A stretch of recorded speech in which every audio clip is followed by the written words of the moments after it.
hate me when thou wilt, if ever, now. Now while the world has bent my deeds to cross, join with the spite of fortune, make me bow, and do not drop in for an after loss. Ah, do not, when my heart hath escaped this sorrow, come in the rearward of a conquered woe. Give not a windy night a rainy morrow, to linger out a purpose to overthrow. If thou wilt leave me, do not leave me last. Another petty griefs have done their spite. But in the onset come, so shall I taste at first the very worst of fortune's might. And other strains of woe, which now seem woe, compared with loss of thee, will not seem so.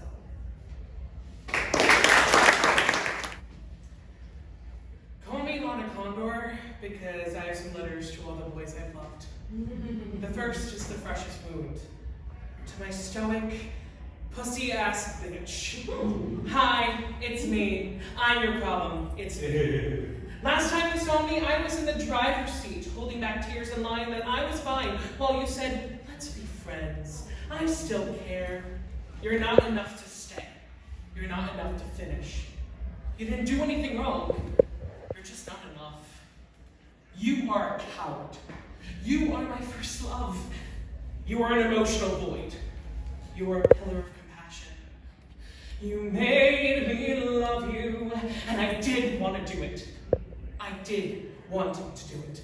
Because you made it so easy for once somebody saw this naked body and breathed in its sensual beauty, devoured its every imperfection, tamed the tempests of my mind, assuaged the doubts of my heart. You showed me all the ways that I was worthy, so explain to me how you turned so cold, so fast.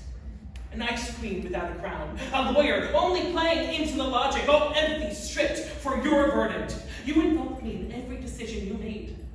But the one we should have made together, you wrote the narrative on your own. I wish I knew our love story was on borrowed time. I wish I didn't dive head first into planning a future with you. I wish I didn't love enough for both of us. I wish I could hate you. I wish. But I never wish this heartbreak to go away. Because that means that I did love in the first place. And I just wish I could have loved longer and hurt shorter. Maybe next time. To the constant struggle. To my oblivious yet supportive narcissist. Your love is felt in gestures, but in true actions, there's a disconnect. I am not the little boy who you come home to anymore. I'm not a child who will fall at your knees and hug your legs and beg his idol not to leave. That unconditional reverence can no longer exist when harsh reality crashes in. You love me, but do you see me? Am I grown to you? Is that why I make you uncomfortable? Because I didn't grow into the man that you wanted me to be? Or is it that I didn't grow into a man at all?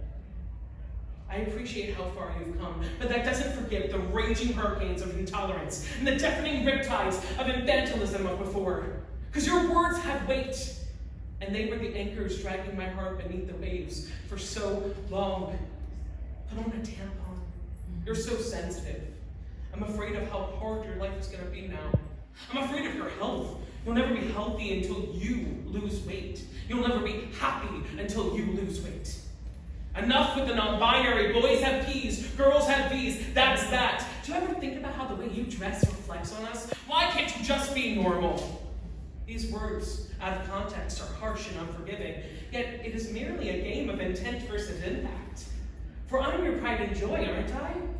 You boast about me constantly and reassure me that you've always known who I was, so these sentiments are filled with love and a fear for a world crueler than I know. But these sentiments are the reasons that I feared the world and shunned any inkling of being a man. For you are no Adonis, you are no pinnacle, you are flawed. And now that I am old enough to see that, oh please know that I admire you more for it. Meet me where I am, and I'll do the same. Let's build a bridge between then and now. Grow from this patch of earth, and from pain come understanding. And lastly, the first betrayal. To my blind, self-deprecating outcast. Yes, you. You should have been my first love. Yet you were the one who showed me abandonment for the first time. You allowed others, the snide remarks, the whispered comments, the hateful, helpful tips to define you, to claim you, to hurt you. You walked around every day crying, but never showing the tears, because that would be weakness, and Giachettis aren't weak. But weren't you? A pansy, a sissy, a fatty, an annoyance, a leech, a basket case. No.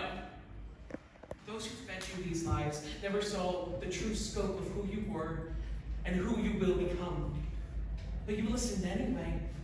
You were so desperate for positive connection that you mistook kindness for genuine empathy, and when kindness ran out, all that was left was toxicity, arsenic imbued into your DNA. And where was the positivity then? Burning yourself, hurting yourself, eating yourself into oblivion. And as if tomorrow didn't come, would that be better for everyone else? But how about the person staring back in the mirror? Didn't you owe it to that first love? And when you no longer had the chance to do it, the shame, the regret, the hatred set in. But here's a little secret. Come close. No, closer. Close, no, too close. It's okay, because I forgive you. No, more than that, I appreciate your sacrifice so I could live, so I can thrive.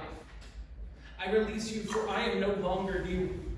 And rest easy, because I have overcome so much, and I have loved and lost and persevered and found myself over and over again. I keep getting stronger, so thank you for dying, so I could finally find the authentic me, so I can live. And thank you for the first and last lesson I will ever learn. I can endure any heartbreak, any hate, if I love myself first.